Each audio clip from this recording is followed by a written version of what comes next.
Hey, I'm Tag, Kyla here. Thought I would answer a topic that one of you guys had posted on the website on how to instruct or what to say to your athlete since you're coaching them at home. So I have a few pointers here for you and a few keys, just some of my terminology that I use, but I'm sure if you are using a different instructor, these would go across the board on all of us, and then you can ask for some help from them specifically. So the first thing that you want to make sure and do is have some solid cue words that your pitcher understands, your athlete understands, that you understand when you say what that means. Try to keep them really simple, one word at a time, instead of trying to let things get a little overwhelming or a little wordy. And watch how often you say it. You know what I mean? If you find yourself saying it more than once, then you want to take a time out and ask some questions that are going to get your athlete there. The second thing that you want to make sure and do is write your workout out.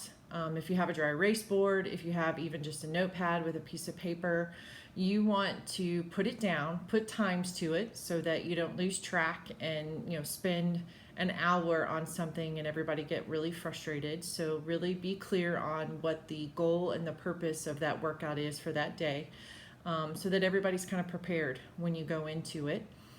And then make sure that when you're in those situations and you find yourself or them not making adjustments, or you keep seeing the same thing over and over again, I usually say to ask more questions. Why did the ball go that way? What did you feel on that pitch? Or where was something, your body position on that, or your glove hand on that one? What causes that to happen?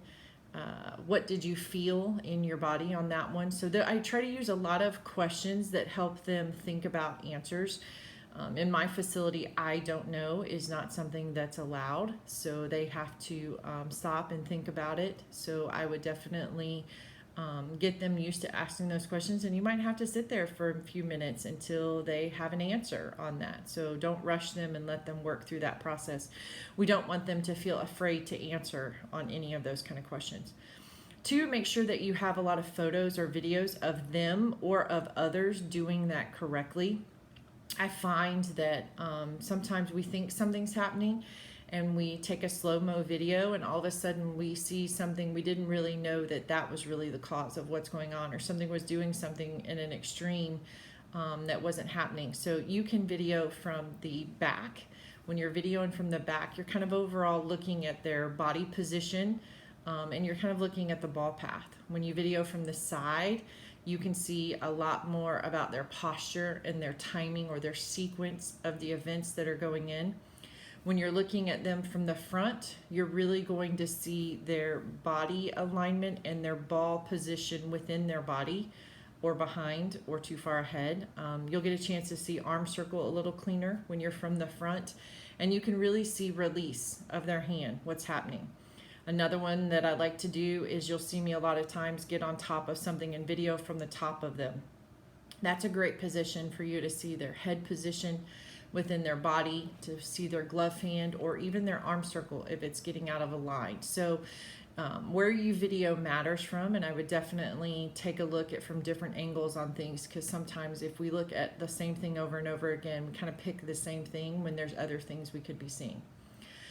You can also too reach out to your instructors. I know I've had a lot of my lessons reach out and ask me some tips or keys or what they should be doing. We created a private Facebook group for those who are on the online program. And I'm writing notes on their videos that they're submitting and stuff to help them have some reminders of some things that they should be.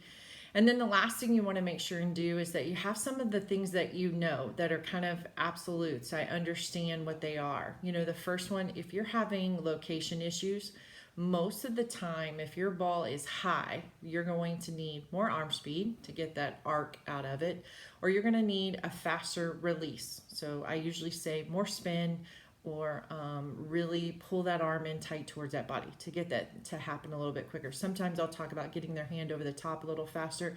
That's usually more my advanced athletes. If you're having a ball that's low, we usually teach that it's either push off, you need a little bit more legs, or it's your lift. You didn't have enough time to get everything through. So really focus on legs when things are going low. If things are wide, that's usually their feet are offline. They're not stepping in the direction that they want to throw in, or we find that their hips, the timing of their hips are getting way off. And so they're angling themselves and shooting that ball in some directions instead of allowing it to be able to go straight. If you have a pitcher who is having balance issues, we usually talk about their foot landing, their angle that they land in at release, that it's not too sideways and not too straight. We'll talk about their glove hand, because that will pull them off balance a lot when that flies out to the side. You know, for every action, there's an equal and opposite reaction. You're going to find them falling off to the other side. And then we'll also just talk about the timing of their front knee lock. So sometimes if they lock their leg out too soon, you see them get on their heel or you see them get on their toe in that position. So they're not having a good solid front foot in that one. So if you're seeing balance issues, you can talk on that a little bit. If you're seeing some arm speed issues, first thing you have to make sure of is that they are making a circle that's in a good line. You don't want a circle that's offline or crossing their body or wrapping behind or lassoing in any position. You want to make sure that it's working from the shoulder as far as the circle, and the elbow and the wrist is focusing on the release. So if you see them bending their arm or taking things short and back, things like that, you really want to focus on that arm circle a little bit more and how they do those things. That's a big key for speed. You want to make sure too that their timing. So many times I watch pitchers starts and their arm is still going backwards while their body has already gone forward, and so their arm has to play catch up. So really make sure their timing is good within their body of when they rock, when they get to that 3-point check, and then they get to that extension, and then eventually that arm circle. Another thing you want to look for in arm circles if they're having some speed issues is it being locked out. That happens to them a lot. They get too far behind their head, or their arm just really tends to lock out and be stiff. There's a lot of drills you can do for that, but those are some of the things you want to remind them of if their arm speed is off. And then if you have leg issues, you really want to focus on making sure they have good hip angle or load into their hips, flexion, any of those kind of words that your instructor normally says, but that they have a nice bend at the waist, not over. We don't want to be too far in that position, but they should have soft hips when they're going to take off. They shouldn't be straight and locked out in that position. Make sure that they have a good load. That knee is over their toe and their head is not past their front toe, because that can happen. Sometimes they'll lean way too far forward, so they're not able to drive their hips up and out. And then sometimes you'll see from their legs too, not enough leg lift and extension. So if they're not lifting that glove leg up as high as their hip, and then keeping their foot off the ground as high as the base of their knee, you're going to see some issues with the weight distribution. They're not going to be able to hold themselves in a good position and really reach out through that body. So those are just some keys that hopefully that will help you kind of center in on, and again, give you just some pointers of what to look for whenever you're out there coaching your athletes. Hope things are going well.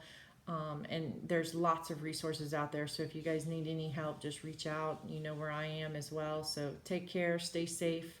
Hope to see you guys soon. Bye.